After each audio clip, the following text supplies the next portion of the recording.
Good morning, dear students of Class 3. How are you all? I hope everyone's keeping safe. In English class, in the last class, we have learned all the new words and we made sentences with the new words from lesson number 2, isn't it? So, today we are going to start with the main part of the lesson, okay? So the name of the lesson is Kaku and Lal Hawa. Now, children, you must be wondering who Kaku is, isn't it? Kaku is a little boy like you all, and he goes to school every day, okay? And Lal Hawa, I will be explaining while I explain the lesson, alright? Now, first, I will read it, and as I read it, I want you to point with your fingers and repeat after me, all right? Kaku lived in a small village called Choti Dadi. So, Kaku lived in a small village, and the name of the village where Kaku lived is Choti Dadi. Alright, so what is the name of the village where Kaku lived? Choti Dadi. Okay, every day Kaku had to walk to his school.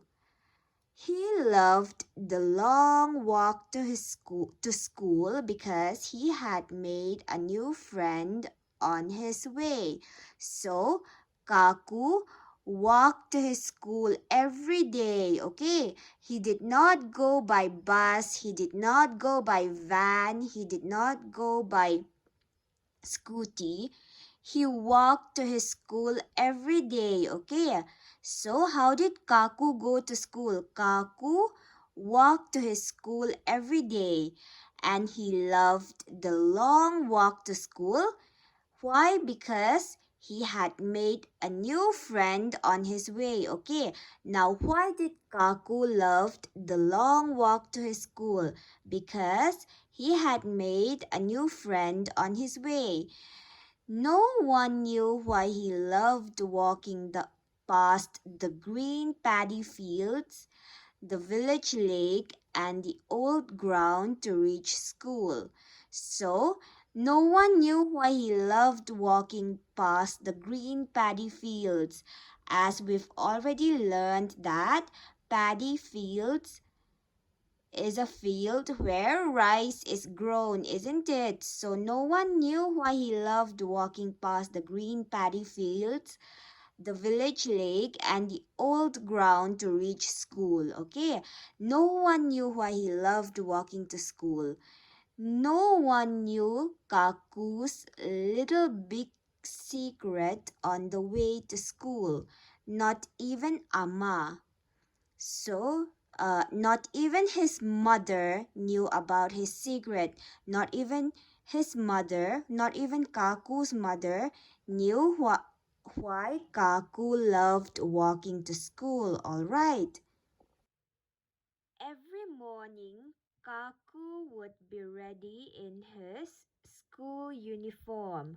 So, before you go to school, every morning you get ready in your school uniform, isn't it? So, like you all, Kaku would be ready in his school uniform every morning, alright? Eagerly waiting for his tiffin box. And as Kaku would get ready in his school uniform, he would eagerly wait for his tiffin box, for his mom to prepare his tiffin box. Okay, he would eagerly wait for his mom to prepare his tiffin box, isn't it? Who prepares your tiffin box for you? Your mother, isn't it? So, like all of you, Kaku would be eagerly waiting for his mother to prepare his tiffin box. As soon as he got his tiffin box, he would run out of the house to meet his friend Lal Hawa. So, as soon as Kaku would get his tiffin box, he would run out of the house. He would be in a hurry to leave for school, okay? And he would be in a hurry to leave for school because he would meet his friend Lal Hawa on the way. Remember at the beginning of the lesson, I would tell you what is Lal Hawa as I explained the lesson, right? So, Lal Hawa is a red train. Lal Hawa is a Hindi word and it means red train, and Lal Hawa is Kaku's friend, okay? Lal Hawa is Kaku's friend. And so Kaku would run out of the house as soon as he got his tiffin box. He would run out of the house to meet his friend Lal Hawa. All right. Okay, now everyone point your fingers to the third paragraph, okay? As he crossed the paddy fields, soft chuk chuk sounds greeted Kaku. So, Kaku used to walk past the paddy fields to school every day, isn't it? Paddy fields means a field where rice is grown, okay? So this little boy Kaku lives in a village and he used to walk past the paddy fields every day, and soft chuk chuk sounds greeted him as he walked past the paddy fields. Chuk chuk sound is the sound made by Lal Hawa, the train, okay? So the chuk chuk sound would greet Kaku as he crossed the paddy fields, alright? He was happiest when he heard Lal Hawa coming. So Kaku used to feel very happy when he heard Lal Hawa coming, okay? He was happiest when he heard Lal Hawa coming. He always got the best view of Lal Hawa from the top of a small mud hill near the village lake. So he would stand on top of a small mud hill near the village lake because from there he could see Lal Hawa properly, okay? So he would stand on top of a small mud hill near the village lake to get the best view of Lal Hawa, okay?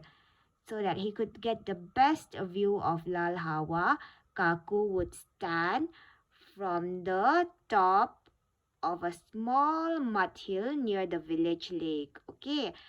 Kaku knew just the place when the speeding Lal Hawa would whistle. So Kaku knew the place when the speeding Lal Hawa would whistle, okay? So he knew the, the exact spot where Lal Hawa would whistle and he used to stand there, okay? He believed Lal Hawa said hello in its language when it whistled. Kaku whistled back, welcoming Lal Hawa. So Kaku believed that Lal Hawa said hello when it whistled. When it made the chuk chuk sound, Kaku believed that Lal Hawa said hello, okay? And Kaku whistled back, welcoming Lal Hawa. Now, when someone says hello, you say hello back, isn't it? So likewise, when Lal Hawa whistled, Kaku used to whistle back, welcoming Lal Hawa, alright? Now, as you can see in the picture, this is the picture of Lal Hawa, and this little boy here waving, this is Kaku waving at Lal Hawa, okay? Now, everyone put your fingers to the next paragraph, alright? Standing on the small hill, Kaku saw Lal Hawa become bigger and bigger. So, As Kaku stands on the small hill, Kaku would see Lal Hawa become bigger and bigger. Alright, why is that so? Because when you see things from far, it looks small, isn't it? And as you see things closer, it becomes bigger and bigger, isn't it? In seconds, Lal Hawa covered the whole blue sky as it chugged forward. So, in seconds, as Lal Hawa would move closer and become bigger and bigger, Lal Hawa, the train, would cover the whole blue sky as it made loud noises while moving slowly. Okay. Kaku jumped with joy. So, as Lal Hawa became bigger and bigger and moved nearer towards Kaku, Kaku would jump with joy. He would be very happy to see Lal Hawa become bigger and bigger. To see Lal Hawa move closer to him, Kaku would be very happy and he would jump with joy. Alright. Now everyone turn to the next page, page number 10, and point with your fingers as I read the lesson, okay? He clapped and waved at as Lal Hawa chuked past him.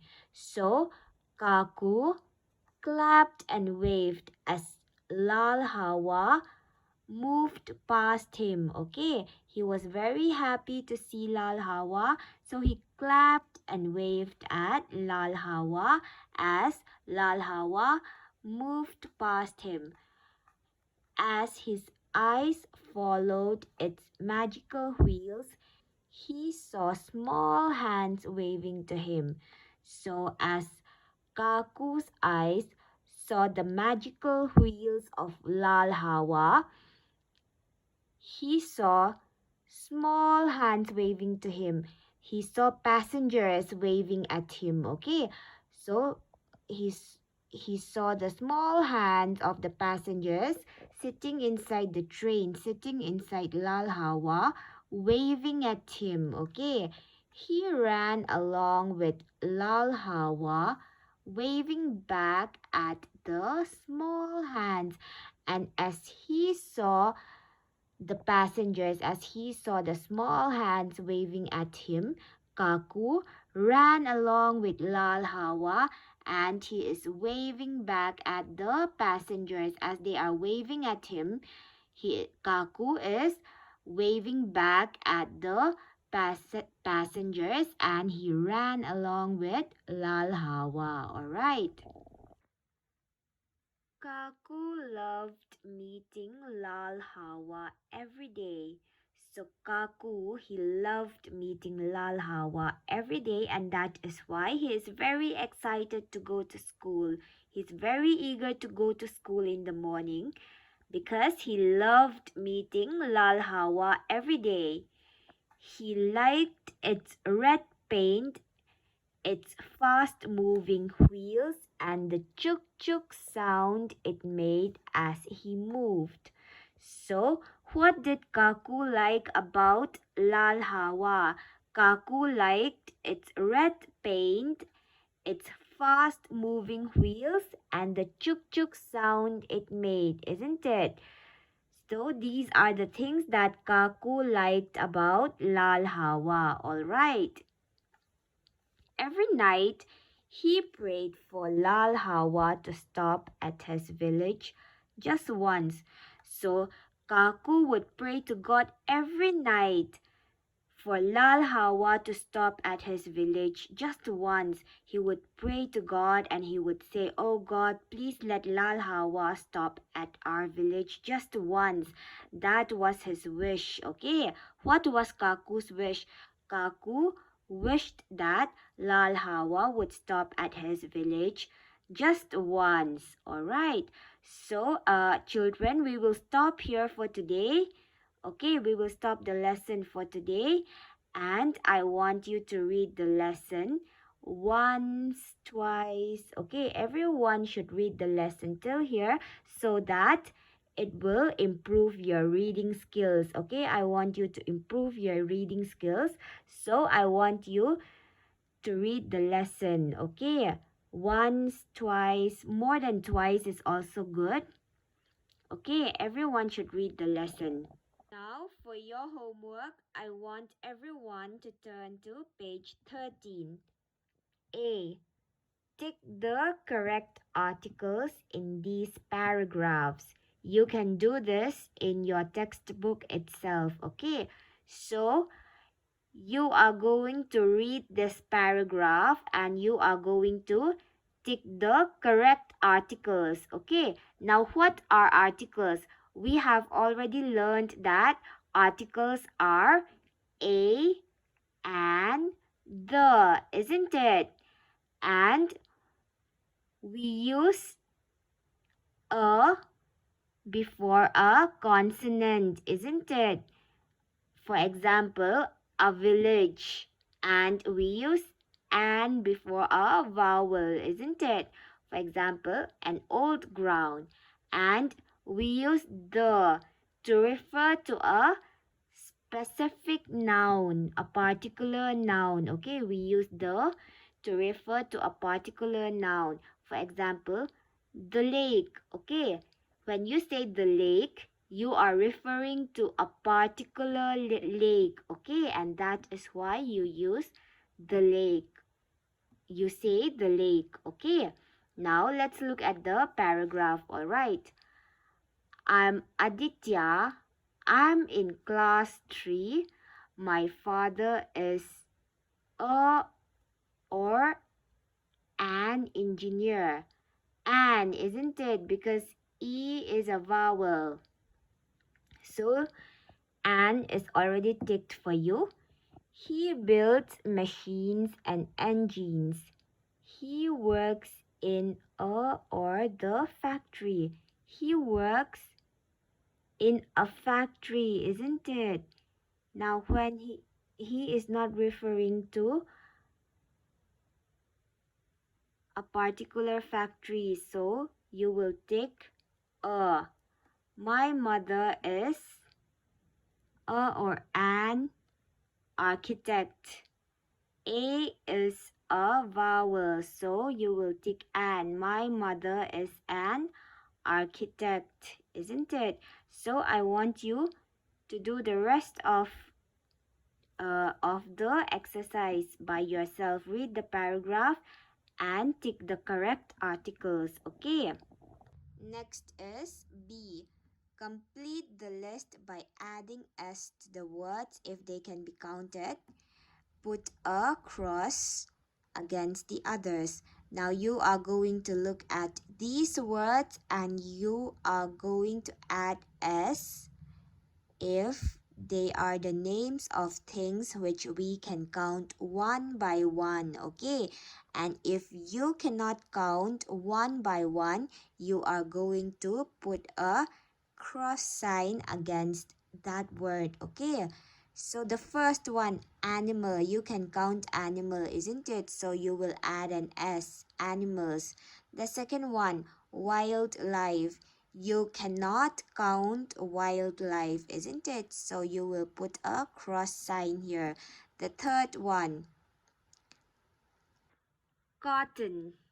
Now this is a little bit complicated.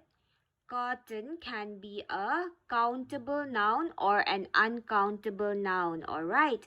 Now, when in the general context, the plural form of cotton will also be cotton. But when you are talking more specifically, the plural form can be cottons. Okay, Cottons. So you will add an S.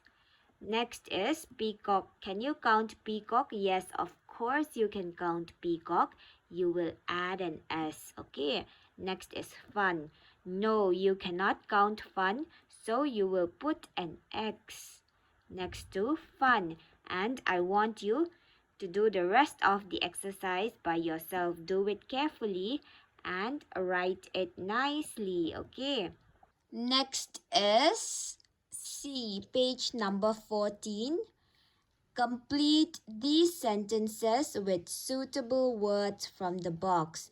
Now you are going to look at the words from this box, and you are going to complete these sentences. The first one, it's already done. Would you like something to eat? Yes, I would like just a little rice, please.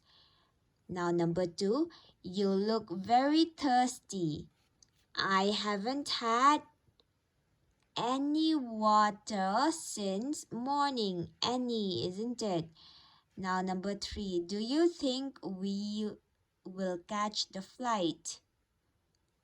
We must hurry. There isn't much time. Okay, so you will write much. I want you to do the rest of these exercises by yourself. Okay. Next is page number 15. A. Complete B with the opposite of the words in A. So you are going to look at these words from A and you are going to write the opposite words here. Tiny. The opposite of tiny is huge. Backward. The opposite of backward is forward, isn't it? So likewise, you will write the opposite words here in this box, okay? And that's all for today. I hope everyone understood the lesson and see you in the next class. Thank you.